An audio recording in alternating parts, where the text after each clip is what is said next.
दोस्तों, आज की सबसे बड़ी खबर यही है। भारत ने पेप्सी और कोका कोला जैसी विदेशी कंपनियों पर कड़ा वार किया है। सरकार ने इनके लाइसेंस रद्द करने और कारोबार पर रोक लगाने की प्रक्रिया शुरू कर दी है। नतीजा ये हुआ कि अमेरिका सकते में है और पहली बार उसे भारत के सामने झुकने की नौबत आ सकती है। अमेरिका का दबाव और भारत का जवाब। पिछले कुछ हफ्तों से अमेरिका ने भारत के कई निर्यात प्रोडक्ट्स पर 50% तक का भारी टैक्स लगा दिया था। सोयाबीन, बादाम, ऑटोमोबाइल्स और कृषि उत्पादों पर इस टैरिफ ने हमारे किसानों और व्यापारियों की कमर तोड़ने की कोशिश की। शायद अमेरिका को लगा था कि भारत हमेशा की तरह चुप रह जाएगा, लेकिन इस बार कहानी अलग निकली। आपको वीडियो अच्छा लगे तो कमेंट में जय हिंद लिखना न भूलें। भारत ने सीधा पलटवार किया। पहले अमेरिकी सोयाबीन और बादाम पर प्रतिबंध लगाया और फिर सबसे बड़ा वॉर, पेप्सी और कोका कोला जैसे ब्रांड्स पर रोक की घोषणा।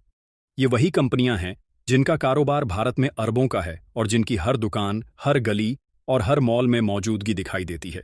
क्यों उठाया गया यह कदम? भारत का यह फैसला सिर्फ अमेरिका को जवाब देने के लिए नहीं है।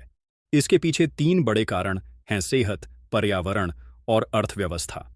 1. सेहत पर खतरा। एक छोटी बोतल में ही 35-40 ग्राम चीनी होती है। यह मात्रा WHO की सुझाई सीमा से कहीं ज्यादा है। मोटापा, डायबिटीज और मिनरल्स की कमी जैसी बीमारियां सीधे इन ड्रिंक्स से जुड़ी हैं। भारत जैसे देश में, जहां पहले से ही करोड़ों लोग डायबिटीज से जूझ रहे हैं, ये ड्रिंक्स सेहत के लिए जहर बन चुकी हैं। 2. पर्यावरण का नुकसान। इन कंपनियों की प्लास्टिक बोतलें हर सड़क, नदी और कूड़े के ढेर में नजर आती हैं। इन्हें रिसाइकिल करना बेहद मुश्किल है और लाखों टन प्लास्टिक कचरा हर साल सिर्फ इनकी वजह से पैदा होता है। ऊपर से अब ये कंपनियां बोतलबंद पानी तक बेचने लगी हैं, यानी हमारे प्राकृतिक संसाधनों पर भी सीधा कब्जा। 3. आर्थिक बोझ। भारत में अरबों का कारोबार करने के बावजूद 60-80% मुनाफा अमेरिका चला जाता है, यानी हम अपनी मेहनत की कमाई से उनकी अर्थव्यवस्था मजबूत कर रहे हैं।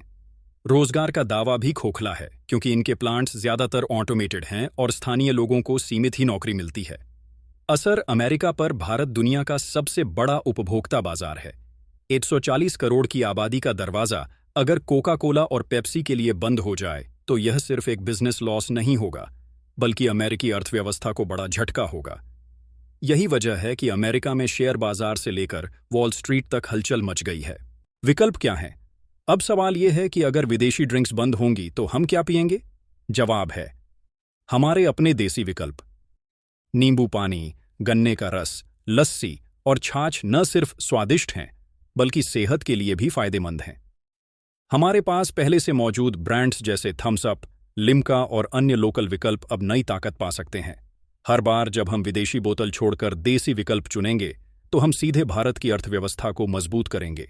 यह सिर्फ ड्रिंक का मामला नहीं, भारत का यह फैसला व्यापारिक नीति से कहीं बड़ा है।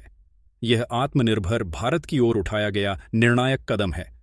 जब हम विदेशी उत्पादों पर निर्भरता कम करेंगे तो न सिर्फ अपनी सेहत और पर्यावरण की रक्षा करेंगे, बल्कि अपनी मेहनत की कमाई भी अपने ही देश के किसानों और कारोबारियों तक पहुंचेगी। दुनिया को संदेश। यह कदम दुनिया के लिए भी एक संदेश है। भारत अब समझौते करने वाला मुल्क नहीं रहा। चाहे वह अमेरिका हो या कोई और ताकतवर देश, अगर कोई भारत के हितों के साथ खिलवाड़ करेगा तो उसे करारा जवाब मिलेगा। अब बारी हमारी सरकार ने पहला कदम उठा लिया है। अब बारी हम सबकी है।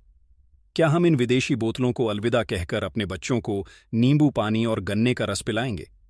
क्या हम अपनी मेहनत की कमाई से अमेरिका की बजाय भारत के किसानों और कारोबारियों को मजबूत करेंगे?